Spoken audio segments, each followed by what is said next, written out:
हरे कृष्ण।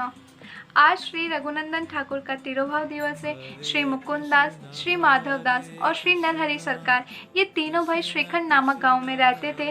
रघुनंदन श्री मुकुंद दास के पुत्र थे। मुकुंद दास के घर में श्री गोपीनाथ जी के विग्रह थे। मुकुंद दास उनकी बड़ी प्रेम भाव से सेवा किया करते थे।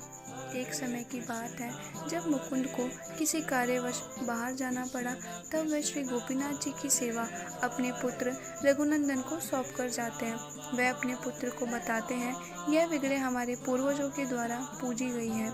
इस तरह इनकी पूजा मेरे पिता तथा उनके पिता द्वारा कई सालों से पूजी जा रही है।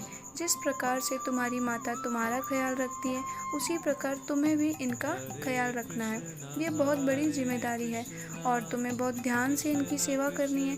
पिता की आज्ञा मानकर वे गोपीनाथ जी की सेवा करने के लिए पूजा की सामग्री इकट्ठा करके विग्रह की पूजा करने लगे।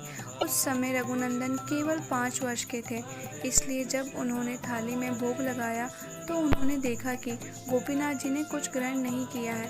वे बहुत ही दुखी हो गए।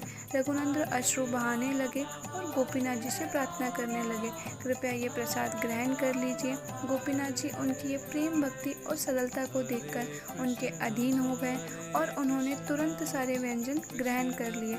कुछ समय बाद जब मुकुंद घर वापस आए तो उन्होंने रघुनंदन से पूछा, तुम्हें जैसा बताया था क्या तुमने वैसा ही किया है? पुत्र ने कहा, हाँ पिताजी, मैंने वैसा ही किया है। फिर मुकुंद ने उसे प्रसाद लाने की आज्ञा दी तो रघुनंदन ने उत्तर दिया, पिताजी, आपने मुझे भोग लगाने के लिए कहा था, जो गोपीनाथ ने पूरा ग्रहण कर लिया। अब कुछ भी नहीं बचा है, तो मैं आपके लिए क्या लाऊं? मुकुंद पूरी तरह से चकित हो गए और वह सोचने लगे कि यह बालक तो हमेशा सत्य ही बोलता है, तो आखिर बात क्या होगी, मैं जानना चाहता हूँ। यह जानने के लिए वे बहुत आतुर थे।